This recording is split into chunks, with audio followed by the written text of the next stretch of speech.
بسم اللہ الرحمن الرحیم۔ السلام علیکم ورحمۃ اللہ وبرکاتہ۔ امید ہے آپ سب خیریت سے ہوں گے۔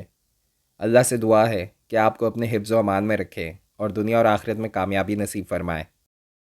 حضرت تمیم داری رضی اللہ تعالی عنہ اور ان کے 30 ساتھیوں نے دجال کو زنجیروں میں جکڑا ہوا دیکھا تھا اور ان کے درمیان مکالمہ ہوا۔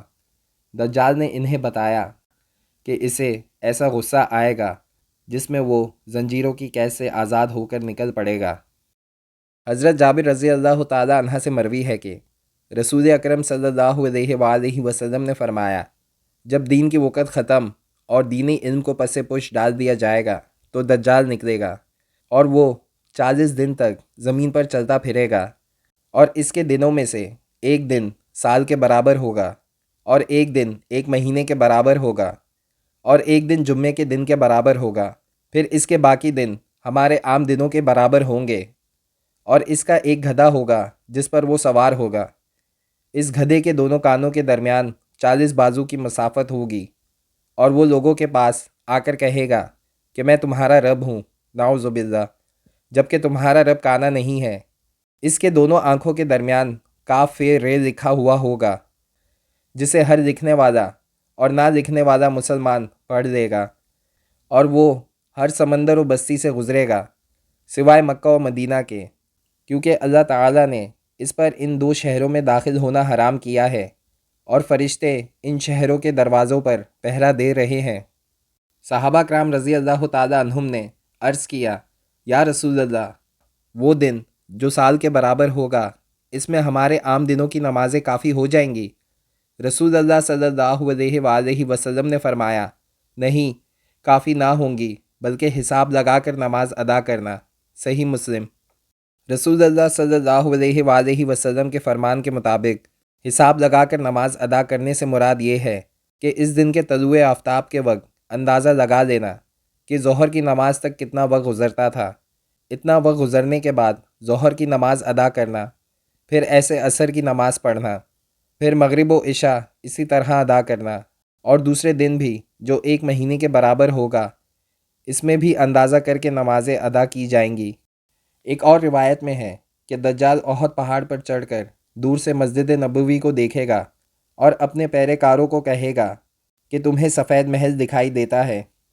اس کی اس بات سے مراد مسجد نبوی ہوگی، حتیٰ کہ اگر وہ احد پہاڑ کے پیچھے سے آئے گا تو فرشتے اس کے منہ کو مار کر شام کی طرف پھیریں گے، اور وہ شام ہی میں ہلاک ہوگا۔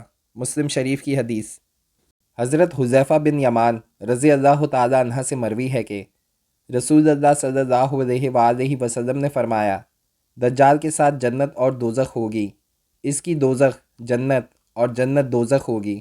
مسلم شریف کی حدیث۔ رسول اللہ صلی اللہ علیہ وآلہ وسلم نے فرمایا، میں دجال سے زیادہ جانتا ہوں جو کچھ اس کے ساتھ ہوگا۔ اس کے ساتھ 2 دوڑتی ہوئی نہریں ہوں گی، ان میں سے ایک میں سفید پانی دکھائی دے گا اور دوسری میں بھڑکتی ہوئی آگ دکھائی دے گی۔ اگر تم میں سے کوئی اسے ملے تو اس جانب کی طرف جائے جس جانب آگ نظر آ رہی ہو۔ مسلم شریف۔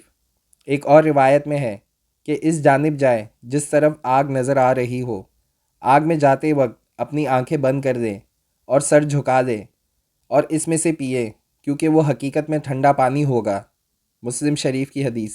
اس میں کوئی شک نہیں کہ دجال کے شرور و فتن اور اس کے لوگوں کو مختلف طریقوں سے گمراہ کرنے اور انہیں اپنی طرف مائل کرنے میں اور خدائی دعویٰ کرنے میں بہت سے لوگ اس کی طرف مائل ہو جائیں گے۔ اس میدان کی وجہ یا تو یہ ہوگی کہ وہ اس سے ڈر جائیں گے، یا جو کچھ اس کے پاس طاقت و قدرت دیکھیں گے اس سے متاثر ہو کر اس کے پیروکار ہو جائیں گے۔ یہود کے نظریے میں دجال ان کا مسیحا ہے جس کے وہ منتظر ہیں۔ یہود کے نظریے میں سے یہ ہے کہ اللہ تعالیٰ نے ان کے ساتھ حضرت داؤد علیہ السلام کی نسل میں سے ایک بادشاہ کا وعدہ کیا تھا جو آ کر ان یہودیوں کے لیے یہودی ریاست قائم کرے گا۔ حضرت ابو امامہ رضی اللہ تعالی عنہ سے مروی ہے کہ رسول اللہ صلی اللہ علیہ وآلہ وسلم نے ایک طویل حدیث میں فرمایا، دجال کے فتنوں میں سے یہ فتنہ بھی ہوگا کہ دجال دیہاتی کو کہے گا، اگر میں تیرے سامنے تیرے ماں باپ کو زندہ کر دوں تو کیا تو مجھے رب مانے گا؟ تو دیہاتی کہے گا، جی ہاں۔ اس دیہاتی کے سامنے 2 شیطان اس کے ماں باپ کی صورت میں لائے جائیں گے۔ اور اس دیہاتی کو کہیں گے اے بیٹے اس کی پیروی کر کہ یہ تیرا رب ہے۔ ابن ماجہ کی حدیث۔